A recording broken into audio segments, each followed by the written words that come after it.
What's up, Capstone family? This is Ed Drummond coming at you on this Friday, the 9th of September. I hope you're having an amazing week out there. Thanks for subscribing if you haven't already, and look forward to getting you some more information for what's happened in the market this week. Again, here in the Phoenix market, there's definitely week to week that we're seeing changes, updates, all kinds of stuff happening in the real estate world. Lots of things affecting it right now, and again, just putting these videos out to ensure that you're getting the most accurate, up-to-date information that may affect your real estate here in the Phoenix area, whether for good or not. So, hey, this week we actually had a pretty strong week market-wise and trends-wise when it comes to looking at the numbers and just seeing, the activity that we're getting right now. Things are definitely picking up, and when we look at the data that we grab, as I refer to, every other week or so, Crawford Report is a tool that we use that puts all of the data together from the MLS and packages it in a way that makes it easy for people like me to recognize where there are anomalies or differences or consistencies. And what we're seeing right now, there are, out on the fringe parts of town, there is definitely more inventory and less demand for purchasing.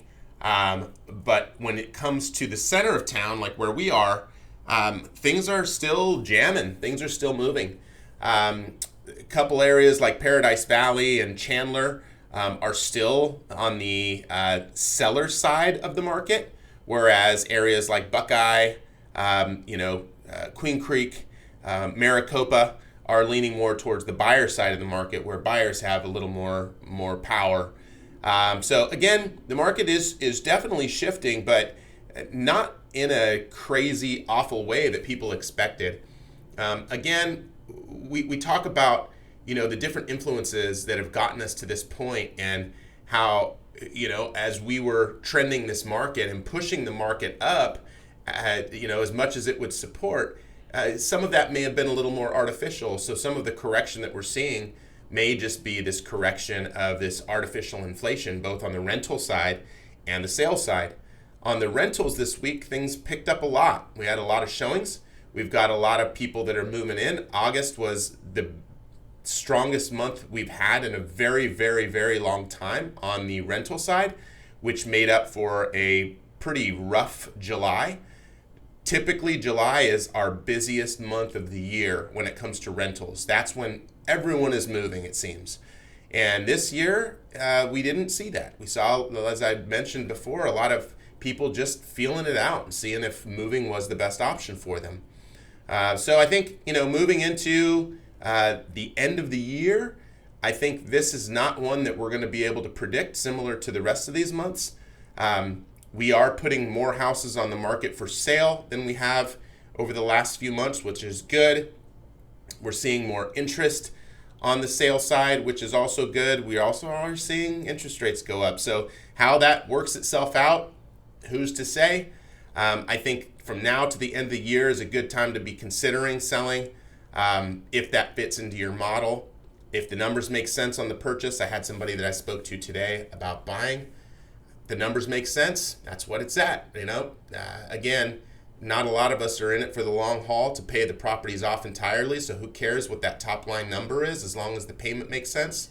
The property may be cash flowing. Maybe it's the right thing to do.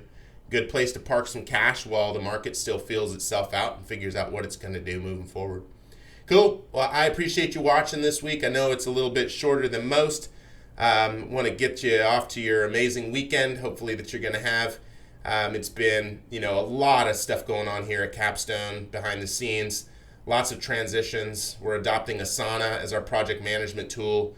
So that means that we've got the three tools that we use: the property base, which is Salesforce for the CRM. We use the Asana for the middle section, and then the Appfolio, which is our property management software, the one that you mostly see on your end, right? But the stuff behind the scenes, holding it all together as we tighten this ship, making things look really, really, really tight on our end.